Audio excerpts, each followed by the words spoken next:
Good morning, this is your Kelso Report for Monday, April 23rd. I'm your host, Clark Kelso. Hope you had a good weekend. Last Friday, the Ninth Circuit granted in-bank review in an immigration case. And then we have some state law cases involving juvenile law, prejudgment interest, CEQA, and an anti-SLAPP motion. But we'll begin with the Ninth Circuit's in-bank grant. In De Osorio v. Mayorkas, the appellants were immigrants who became lawful permanent residents through the family-sponsored immigration process. Now that allows certain aliens then to immigrate based on their status as relatives of either U.S. citizens or lawful permanent residents.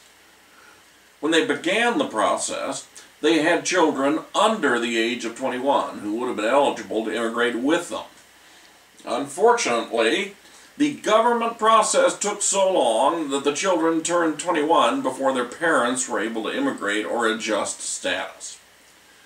The Ninth Circuit panel held, applying Chevron deference to the Board of Immigration Appeals interpretation, that the applicable statutes, including the Child Status Protection Act, do not give the children any relief because they had already passed the age of 21. Well, the Ninth Circuit has now voted to take this case in bank, and we'll find out just how much deference the full court is willing to give the board when the result appears to be unfair because of the government's delay in processing the paperwork. Next, we have a California Court of Appeal decision, two of them actually, involving juvenile law and Section 300 hearings. In In re Jordan R., the 4th District affirmed the Superior Court's decision adjudicating the appellant's daughter a dependent of the juvenile court under Section 300 of the Welfare and Institutions Code, based on a finding that the appellant had sexually abused his niece, who was staying with the appellant and his wife during weekdays. Because of the abuse of his niece, the court determined that his young daughter was also at risk of sexual abuse. The appellant argued that the trial court erred in failing to admit polygraph results showing that the appellant had not sexually abused his niece. Well, applying the usual abuse of discretion review to the trial court's evidentiary rulings, the 4th District held the appellant had not satisfied the Kelly-Frye analysis to establish the reliability of polygraphic evidence. There was no forensic evidence to support the alleged sexual abuse, only the testimony of the niece and a rather ambiguous pretext call, which the victim made to the appellant at the suggestion of the police. But the niece's testimony was sufficient for appellate purposes. The court also affirmed the trial court's decision that the appellant's son was not at risk of sexual abuse. Next, the case involved In re Kaylee H. Now in this case, Jesse H. and Tonya K. had placed their daughter at birth with the mother's paternal great-uncle, Craig D., while Jesse and Tonya resolved their substance abuse and legal problems. With the parents' consent, Craig was granted temporary guardianship. The probate court referred the case to the county's social services agency for a recommendation about whether to file a dependency action on the child's behalf. The agency recommended against dependency and recommended that the guardianship proceed in probate court.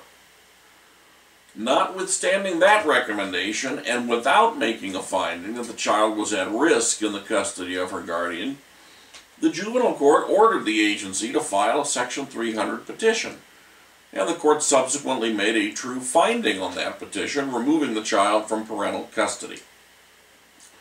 The 4th District reversed in re Kaylee H., holding the juvenile court did not follow the statutory standards for initiating a Section 300 proceeding or in making its finding in that proceeding. Key to the 4th District's conclusion was that the baby was safe and sound in the hands of the temporary guardian, so there simply was no basis for a Section 300 proceeding. Next, we turn to remedies and prejudgment interest.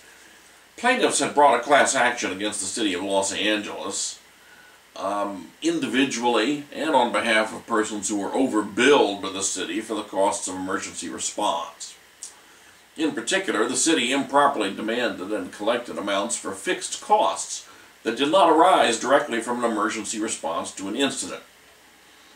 The damage issue on appeal was whether prejudgment interest should be assessed from the date the city agreed to liability in its stipulation, or should be measured from the date of each class member's payment to the city.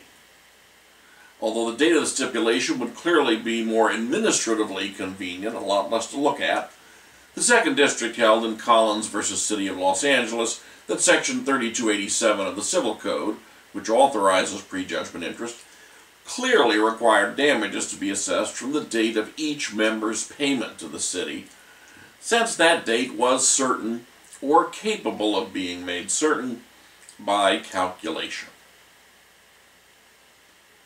Next, environmental law.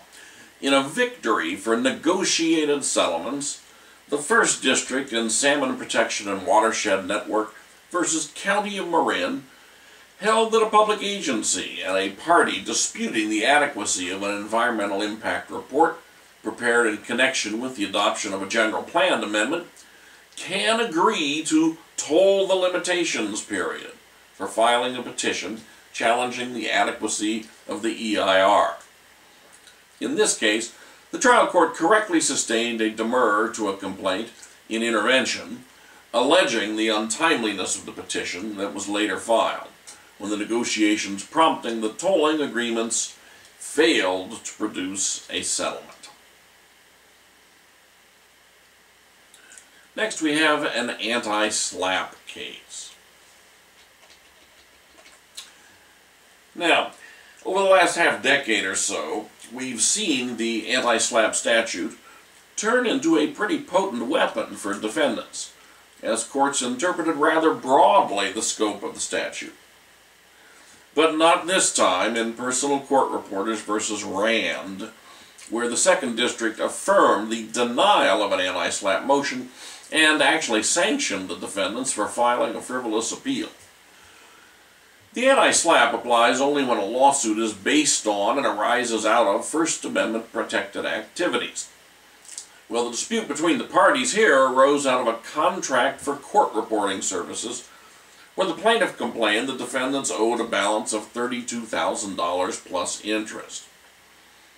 The defendants argued that the plaintiff's suit for damages arose out of prior lawsuits where services were rendered, and the non-payment was because of the plaintiff's illegal and exorbitant fees. According to the defendant, the prior lawsuits were the protected activities. The Second District rejected the defendant's contention, concluding that the defendant's allegations regarding the prior lawsuits were only incidental to the causes of action for breach of contract and common counts, which are based essentially on non-protected activity, that is, non-payment of overdue invoices. Now, the court awarded attorney's fees on appeal as a sanction for filing a frivolous appeal, because these exact same defendants had litigated virtually the same issue 4 years ago. Now, the earlier case involved fees charged to the defendant's clients by medical providers instead of fees charged by court reporters. But, in both cases, the plaintiffs essentially sued for breach of contract for failure to pay. And then, actually, in the earlier case, the defendants had been sanctioned by the trial court and had the dismissal of their anti-SLAPP motion affirmed on appeal. As the Second District noted this time around, once burned, twice shy. That's it for today's Kelso Report. Have a great day in the law.